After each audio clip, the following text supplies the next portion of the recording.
now is we're going to look at Arnold renderer within Maya. So first up, let's just select our. I'm just going to hide these render settings because we don't need these for the time being. And I'm going to bring up the attribute editor. Let's just hide this, and we'll actually dock this over here. Again, just bear that in mind that all these settings can be docked and kind of hidden. So first up is the AI, which is Arnold Interactive Surface Standard Surface. So what we're going to do is we're going to hit this little clapboard and the eye tool to bring up our render view. And again, it's currently set to Arnold, render view, and we're going to set it to perspective. Let's see what we'll get. So straight away, what you'll see is, we haven't added any lighting into the scene, and that's something that we're probably going to have to look at, is the fact that there's no lighting. So basically, Arnold is a physical-based lighting render engine. So with that in mind, it needs to have its own lighting that we can use to apply to our meshes. So if you look within the rendering tab, if we change this, it still keeps the Arnold sort of tab there because it's separate. No matter which drop down we change it to, Arnold will always be there. It's a totally standalone sort of element to Maya. Let's hit Arnold light, and what we want to use is a sky dome light, because what we're going to be doing is we're going to be integrating this robot character into our 3D scene. So what we're going to do, sky dome light, and it's basically going to create if I turn all options on, it's going to create a massive light sphere around it. So you can see this sphere that it's created around it. And the first thing to do is, let's have a look at these options here. Basically, camera is if it's visible within camera, transmission, how much light is going to be transmitted, how much diffuse light, specular light, subsurface scattering light, indirect light bounces, and the volumetric lighting is going to be cast within this light sphere, and how much visibility it has, obviously that visibility. So what we need to do is, it's currently set to color is, if we were to just give this a try, and let's have a little look within the clapperboard. Let's just render perspective, hit render. We've just left it default. So, and the first thing to point out straight away is, if I'll let it run its course, and you see straight away it's adding in its own ambient occlusion. I'll explain what these elements are for people that haven't used 3D. So all these nice little why is Maya not letting me in the pan with that? Let's hit that. There we go. So within this render, we're getting some nice ambient occlusion. It's a little noisy, but we can correct that. It's picking out all these nice little shadows here of all the little kind of rivets that are embedded into the mesh, and we're getting in some nice shadows here of where elements are kind of touching closer to one another, and that's picking out some really nice little details, and the light is kind of being cast through here, and there's a nice bit of fall off. But first up, if we hit, this is our display alpha channel. Well, if we hit that, it's not giving us an alpha channel. Straight away, there's a problem. We want to be able to render this robot character and embed it into our scene from the previous session. So what we need to do is, within the visibility section of our light sphere, is turn off the visibility within the camera. And then what we'll do is we'll save this render. And again, really important that we start saving these scenes, these stills, so we can compare what we're getting. Let's hit render and then see what we're getting this time. So straight away, it's black. So you might think, oh no, it's black, it's not doing what it should do. It is doing what it should do. It's correct in that it's black. Because what we want to do is we want to ignore, we just want to take this lighting information and apply it to this model. If we hit this alpha channel, we'll now see we've got this alpha channel, which is great, which is exactly what we want. It's also got all these nice little, let's save this image, and then we'll just have a little look. It's got all these nice little ambient occlusion, the shadows in, and it's decent enough. Like off the bat, it's pretty decent. It's not bad. So first up now, let's see what we get if we change the color. So maybe not like a pink, but let's say maybe a yellowy kind of golden kind of cast almost.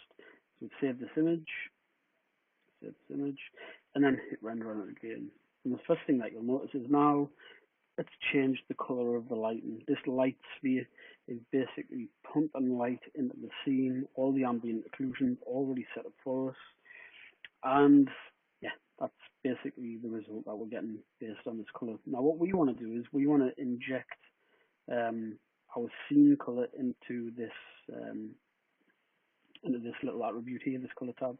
So let's just hit this little checker box, file, and what we want to do is we want to load in our Dropbox, assets, image sequence, and we want to use this background plate pretty much.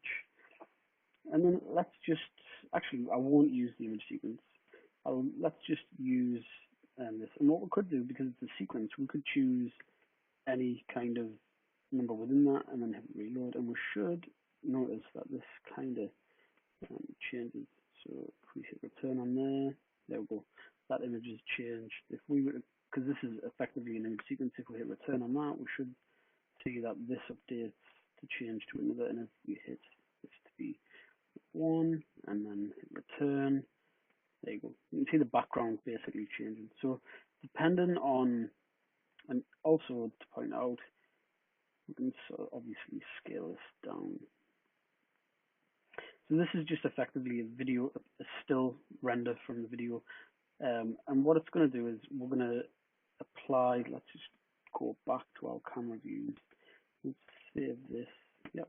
So the left and right sort of bracket keys next to P on the keyboard allows you to go backwards and forwards with previous camera views. So just to point that out.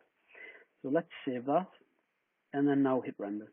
So what you should get is we should start to see the lighting information from this background sphere start to be applied to our character, which you can sort of see we're getting these kind of subtle little purple, yellow kind of bounces into the very subtle. You know, this yellow is kind of, I'm sure it'll carry over there. So you've got these different elements within that. So really, really useful. Obviously, this is just pulling in all of the lighting information for this whole space. So I mean, it could be a good idea to just obviously maybe scale this up. Let's see what we get. So we might need to look at repositioning the sphere.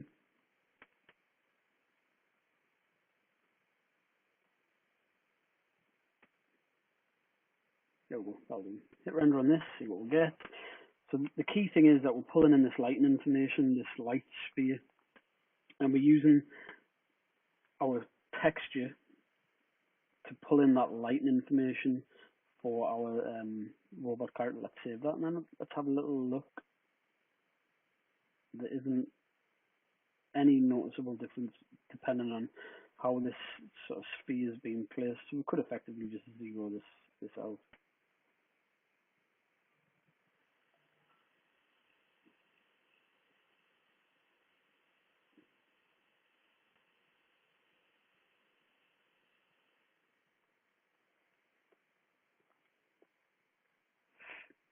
So that, by and large, won't make a great deal of difference. So the next thing to look at is the resolution. So at the minute, let's have a little look, zoom in. The resolution isn't kind on this light dome, isn't kind of what you would think. So let's have a look at let's up this to 5000. We would save this image. It will take a little bit of time to kind of process this. So all of this lighting information should now get, like, it should be even clear. Oh, actually, I need to sort of cancel that. So if you ever need to cancel a render within Maya software or Arnold or whatever, just hit escape on the keyboard, and it should cancel the render. It doesn't always, but it should. There we go. I'll just hit tab there to get us back to where we were. So let's just hit render on that, see what we'll get. So again, what you'll notice is we're changing settings. Rendering is quite a time-consuming process in that, you know, you're going to tweak a value or you're going to tweak a series of values, and then you kind of come back and see what you've got. Then you just have a little look. It's still very low. Obviously, it's shifted, but in terms of noise, it's still there. So even though we've upped this isn't really making any difference at all. Let's just drop this down to 500. So actually, we'll drop down to 100. So we're really dropping this down. We need to retain all of this. Volumetric lighting, indirect bounces. Let's just keep this. We don't need 1,000 bounces. Let's maybe put this down to like 100. See if that makes any difference. Again, the key thing is render time. When you're starting to use these different render engines, that's the main thing to start looking at, the render time. So in terms of lighting quality, is it still the same? Is it missing any information? Then we'll half that render time down, toggle. You are missing a little bit there. Again, let's have a look. If we toggle between, you can see that very small shift, noticeable on the feet, noticeable here, these bounces you can see there. Anywhere else, so we're kind of missing it. Are those going to be playing quite a big role in that? Let's maybe up that there, make sure we've saved it, hit render again. So it's a process that we'll have to keep getting used to. So looking at this, obviously the Arnold shade is a particular to working with Arnold. So there we go, let's just zoom in, let's see what we're getting. There we go, so we've got that back, but it's still really noisy. So the way that we'll get rid of the noise is by delving deep into, let's have a little look, I'll put that next to it so we can kind of see what we're getting. By delving deep into the Arnold renderer tab. So at the minute, it's currently set camera anti-aliasing 3, diffuse, the number of samples. So we're not using subsurface scattering. Maybe let's look at upping these values. And you can see these values link directly to these values here as well. So what we need to do is let's try upping these, and you can see the more we add to these values, the higher this max value goes up. But the key thing is like the number of samples. It's going up to like 1,000 samples. So let's hit render on this, and you will notice that this render will take a lot longer because we've effectively quadrupled the render settings. So this is a very different way of rendering. You've got other different rendering engines like V-Ray. Cinema 4D has its own advanced render engine. Then you've got Octane. You've got a huge array of them. Before with Maya, it used to be Mental Ray, and that's changed quite a bit. But hopefully, it shouldn't have changed too much in terms of render time. So before, I think it was taking 10 seconds. Now it's 47 seconds. You can see there straight away the difference though. Let's save this image and then let's sort of toggle back. Much cleaner render, much cleaner. If we zoom in and look, you can see there, it's still not totally sharp, but we can start going a little deeper into this. So ray depth, we can start looking at these, upping these samples, see what we're getting. And the filter, that's quite important as well. So the filter is basically, if we look, this might illustrate a little better. So the filter is basically the size of the noise. So let's maybe drop this down to say 1. But in that filter, it'll also add to the render time. So what I would recommend you do is when you come to rendering different elements with either Arnold, with my software, or whatever you decide to use, change a setting, render it, see what you think, change a setting, see what you think, change a setting, see what you think, and rinse and repeat. So I've saved that out. I'm going to hit render on this. So that was taking 47 seconds, that previous frame. We've adjusted the filter down so it should be sharper, this image. We've also adjusted the ray depth, diffuse to 3, the specular to 3, and the volume to 3. And anything else, I mean, before it was previously 800-ish number of samples. Now it's 960. So again, the higher the number of samples, the longer the render is going to take. The higher the number of samples, generally on the whole, the better quality it's going to be. So as a bit of a rule, that's kind of what you want to be doing. Sort of changing the setting, have a little test, see where it's at, and then kind of work from there. So it's only actually added.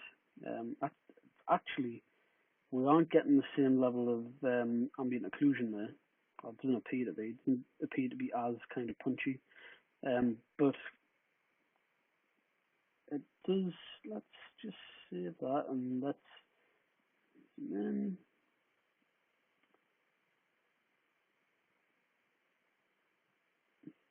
if anything, I'd probably say that it's kind of softened it a little bit. So maybe what I want to do is change the filter. Let's set this to 1.5. Change the filter size. Let's up the camera aliasing on watch this. So straight away it's gone from 960 to 1500. Let's see what that gives us. It will really ramp this up. It'll probably take way longer. So save that out, hit render, see what we get.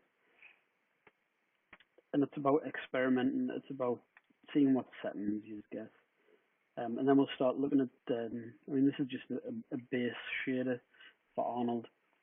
So the key things that we want to be looking at when we come to render from Arnold, we don't want to be introducing lots and lots of noise to our image. We want nice, clean renders. We don't want low quality sampling. You want high quality sample renders. But with doing that, when you up those sample values, it starts to have a knock-on effect. I mean, it's not actually rendered a percentage yet. So it'll be really telling to see it's taken probably about a minute to render this tiny 2 tiles. And it's still not up to, it'll start to speed up the further into the render that it gets. Again, what you've got to remember is I'm just working on a little MacBook Pro, so it's just something to bear in mind. If you guys are using bigger, more powerful machines, you won't run into this sort of bottleneck quite so much. You'll still have to render images and sequences out, but it won't be quite so dense almost. So it's still, interestingly, at 0%, but it's starting to render through. It's actually to 1% now. So then what you've got to sort of look at is the trade-off between when this image finally renders is the level of noise, the quality of the image. Is it any different? Are you getting any benefit from the previous renders with less sort of dramatic settings on those particular frames? So you might have to revert back to different settings. So that's a key thing to remember. Just because you kind of cranking the numbers up, it doesn't necessarily mean that you're always going to get better quality renders with these different bits of work. So it's something to really bear in mind.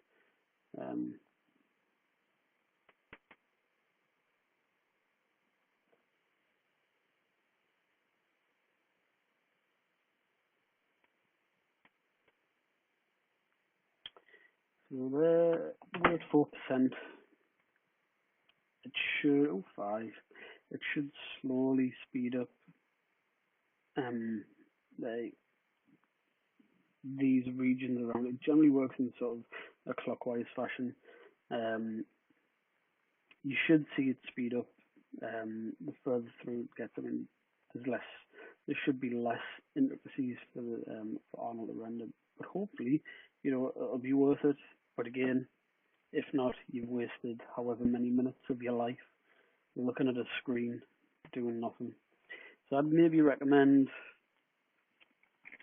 playing ping pong, go for a beer,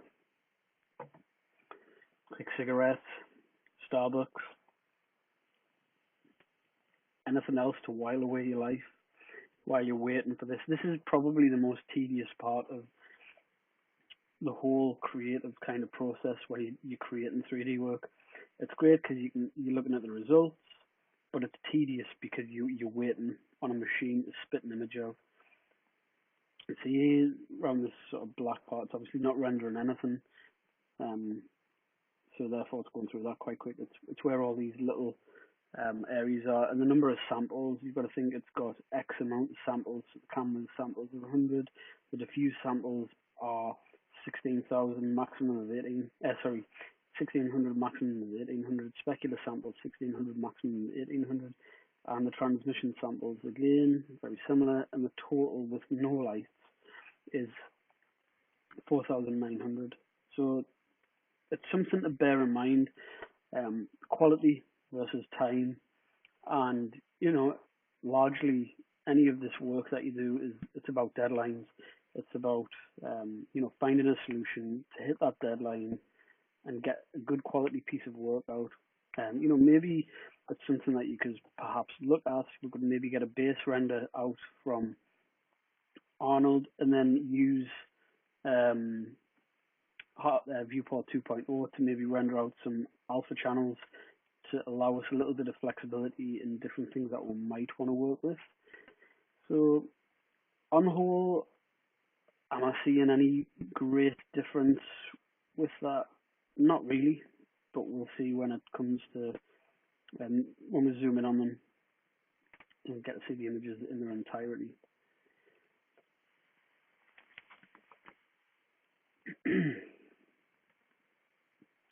So we're nearly there.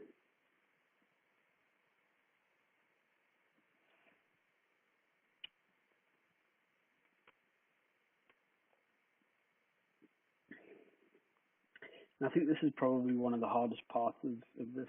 You just waiting. Obviously, if you're rendering, you can obviously pop YouTube up, or you can look at some videos, or do whatever. Right, okay, there we go. So in terms of difference, it's gone from 44 seconds to 5 minutes 54. So 44 seconds to 5 minutes 54. So it's added on an extra 5 minutes. Is it any different? Those changes are pretty negligible, I would have to say. I mean, yeah, it is cleaner. So look at that. I mean, obviously I'm zoomed right in, and in fact I've actually zoomed beyond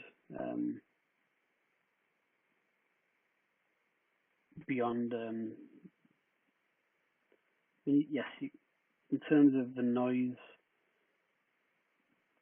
you can see it's a much crisper, cleaner. I mean, you might not be able to see this in the YouTube video, but that's way cleaner, way cleaner.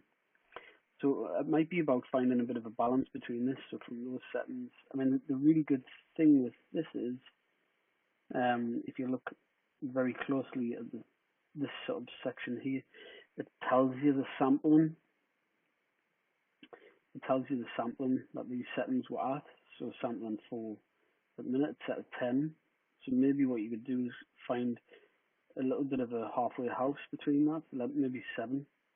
Maybe drop that down to 7.2, and then you could see what you get.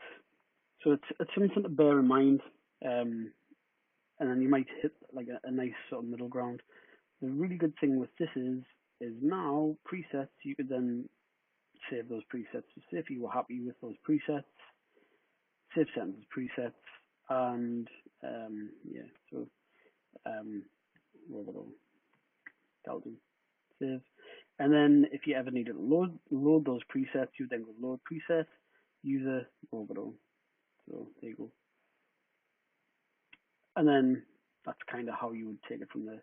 So the next thing we'll do is we'll start looking at the different settings within the look at, select a piece of this mesh, see where we're at. My bad. Yep. So let's maybe the next video start looking at these settings for different shaders and applying different materials.